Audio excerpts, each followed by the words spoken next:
दोस्तों, भारतीय defence industry की बढ़ती लोकप्रियता को देखकर क्या आज एक और देश ने अपने देश के नियम कानून बदलने का फैसला कर लिया है?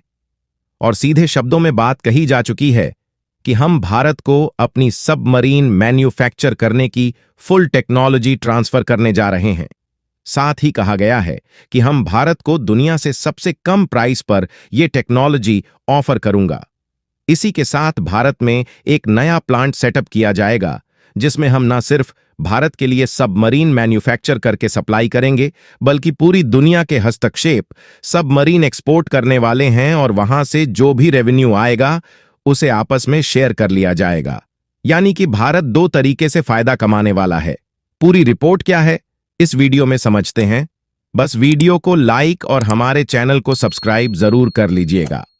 दोस्तों, हम जिस देश की बात कर रहे हैं उसका नाम है स्पेन, जो कि अपने समरिन टेक्नोलॉजी में काफी ज्यादा आधुनिक माना जाता है।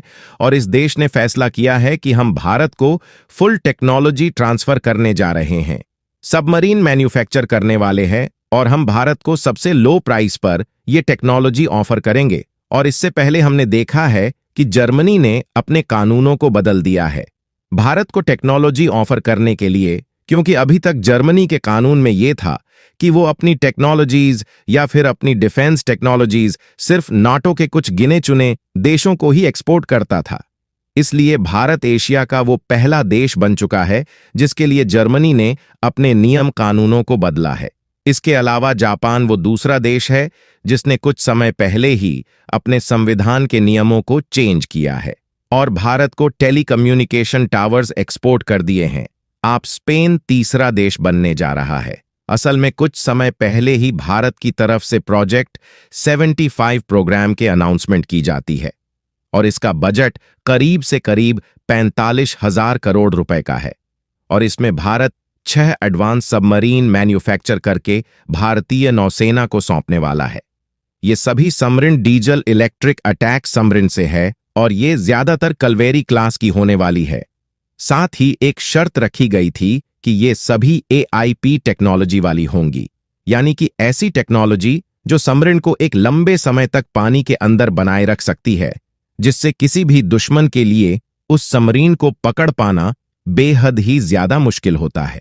इसी के साथ भारत सरकार का कहना था कि हम यहां पर इंडिजिनेश यानी कि स्वदेशीकरण को बढ़ावा देना चाहते हैं और जो भी सबमरीन्स भारत के अंदर इस प्रोजेक्ट 75 के तहत तैयार की जाएगी, इसके लिए जो भी कंपनी पार्टनरशिप करके भारत में काम करेगी, एट लिस्ट 40 to 50% कंपोनेंट्स स्वदेशी इस्तेमाल होने चाहिए। इसलिए स्पेन लगभग इस बात पर भी सहमत हो चुका है कि हम भारत के स्वदेशी कंपोनेंट का इस्तेमाल करते हुए इस सबमरीन को तैयार करेंगे और भारत को कंप्लीट टेक्नोलॉजी ट्रांसफर की जाएगी। लेकिन जर्मनी के केस में ऐसा नहीं था। जर्मनी भारत को कुछ टेक्नोलॉजी ट्रांसफर करने वाला था, लेकिन स्पेन भारत को कंप्लीट टेक्नोलॉजी ट्रांसफर करते हुए सबमरीन मैन्युफैक्चरिंग करने में एक नई दिशा में आगे बढ़ाने जा रहा है। इसी के साथ भारत में नया प्लांट सेटअप करते हुए भारत की खपत को पूरा करने के साथ साथ विदेशों में भी भारत में तैयार की गई सबमरीन को एक्सपोर्ट किया जाएगा। इसमें 50% भारत का कंट्रीब्यूशन होगा और 50% स्पेन का। और ऐसा पहली बार नहीं है, बल्कि स्पेन के साथ भारत की L&T जैसी कंपनी है ऑलरेडी कई पार्टनरशिप पर रखी है, जिसके तहत कई छोटे प्रोजेक्ट ऑलरेडी शुरू किए जा चुके हैं। अब ये बड़ी डील होने जा रही है भारत और स्पेन के बीच, जहां पर काफी ज्यादा डिस्काउंट यानी लगभग $5 बिलियन की डील के साथ स्पेन भारत के इस प्रोजेक्ट को फाइनलाइज कर रहा है। और यदि एक बार भारत के अंदर से सबमरीन मैन्युफैक्चर करके दुनिया भर में एक्सपोर्ट होनी शुरू हो गई, तो उसके बाद अमेरिका जैसे देशों का चेहरा देखने लायक होगा।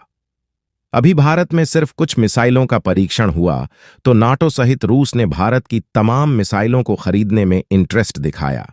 और जब भारत सबमरीन को एक्सपोर्ट करेगा तो अमेरिका के शकल सच में देखने लायक होगी। आपके हिसाब से अमेरिका भारत को रोकने की कोशिश करेगा या फिर नहीं? कमेंट्स बॉक्स में अपना राय जरूर दीजिएगा।